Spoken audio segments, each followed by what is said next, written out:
ओम शांति। हम सभी ब्राह्मण कुलभूषण इस संसार में सबसे अधिक भाग्यवान हैं, क्योंकि परमात्मा पालना में पल रहे हैं। रोज सवेरे स्वयं भगवान हमें जगाते हैं, रात को सुलाने आते हैं, ब्रह्मा भोजन खिलाते हैं। और देखिए कितनी बड़ी बात, सवेरे अपना धाम छोड़कर हमें पढ़ाने आ जाते हैं। भगवान की इस पढ़ाई से रोज दिल दिमाग हल्का हो जाता है और मन खुशियों में नाचने लगता है। सद्गुरु बनकर वैसी पालना करते हैं और कुछ भी जानना बाकी नहीं रहता। जीवन जीने की कला सिखाते हैं, क्या करें और क्या न करें, हर कदम पर कैसे आगे बढ़ें, ये सब गाइडलाइन परम सद्गुरु के रूप में वो हमें देते हैं। और परमात्मा परम पिता के रूप में हमें इतना प्यार देते हैं कि उस प्यार में हम दुनिया को भूल जाते हैं, देह को भी विस्मृत हो जाते हैं और खो जाते हैं उसके प्यार में। संसार की सभी उलझने भूल जाती हैं, देहधारियों के दुखदायी प्यार मोह ममता सब समाप्त होने लगते हैं।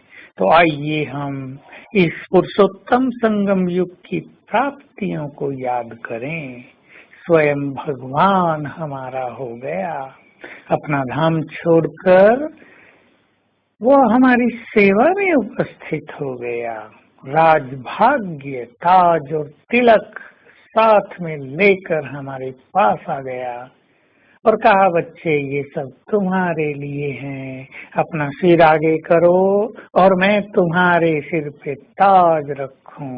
सिर आगे करो अर्थात समर्पित कर दो अपना सर्वस्व मुझे, अपने मन के सारे संकल्प, अपनी बुद्धि का सब कुछ, उसमें जो कुछ भरा है, पूर्व से जो ज्ञान भरा है, जो सत्य ज्ञान नहीं था, उस सब को भी समर्पित कर दो। ताज मिलेगा। कितनी बड़ी प्राप्ति, दिव्य बुद्धि देने आ गया है। भाग्य की रेखाएं हमारे हाथ के द्वारा खिंचवाने आ गया है। श्रेष्ठ भाग्य राजभाग्य लेकर ही हमारे सामने उपस्थित हुआ है। अपनी श्रेष्ठ वाइब्रेशंस और अपनी शक्तिशाली दृष्टि रोज हमें देता है। कितनी बड़ी प्राप्तियां हैं ये, इनसे हमें कभी वंचित नहीं होना चाहिए।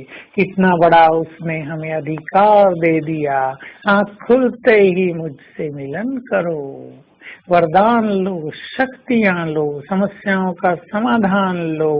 बाप भोला बनकर बैठा है, जो चाहे लो। कितनी बड़ी चीज है, स्वयं भगवान सामने बैठकर कहता हो, बच्चे जो चाहे ले लो। तो आइए हम ऐसी सर्वश्रेष्ठ सत्ता को पाकर पूर्णतया सुखी हो जाएं, शांत हो जाएं, अपने चित्त को निर्मल कर दें। ये बातें करनी है अपने से, मुझे बहुत सुखी होना है, शांत होना है। विकारों की अग्नि को शांत करके चित्त को निर्मल करना है। यदि भगवान को पाकर मैं ही सुखी नहीं होंगी तो भला संसार में और कौन होगा। यदि सर्वश्रेष्ठ पालना के बाद मैं आत्मा ही संतुष्ट मणि न बनी तो संसार में धन के पीछे भागने वाले लोग भला संतुष्ट कहाँ होंगे। तो हम अपने संस्कारों को दिव्य बना लें और याद रखें, जैसे संस्कार इस समय हम धारण कर लेंगे, वही संस्कार पूरा कल्प हमारे साथ चलेंगे। आज सारा दिन हम अभ्यास करेंगे।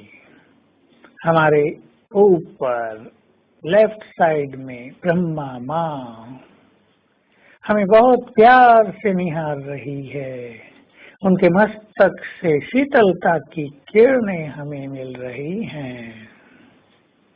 फिर हमारे दाईं ओर ऊपर ज्ञान सूर्य शिव बाबा, उनकी तेजस्वी शक्तियों की किरणें मुझ पर पड़ रही हैं। फिर ब्रह्मा माँ से शीतलता की किरणें लेंगे और ब्रह्मा बाप से शक्तियों की किरणें, ये क्रम चालू रखेंगे। योग सहज हो जाएगा, परमानंदकारी हो जाएगा। ओम शांति।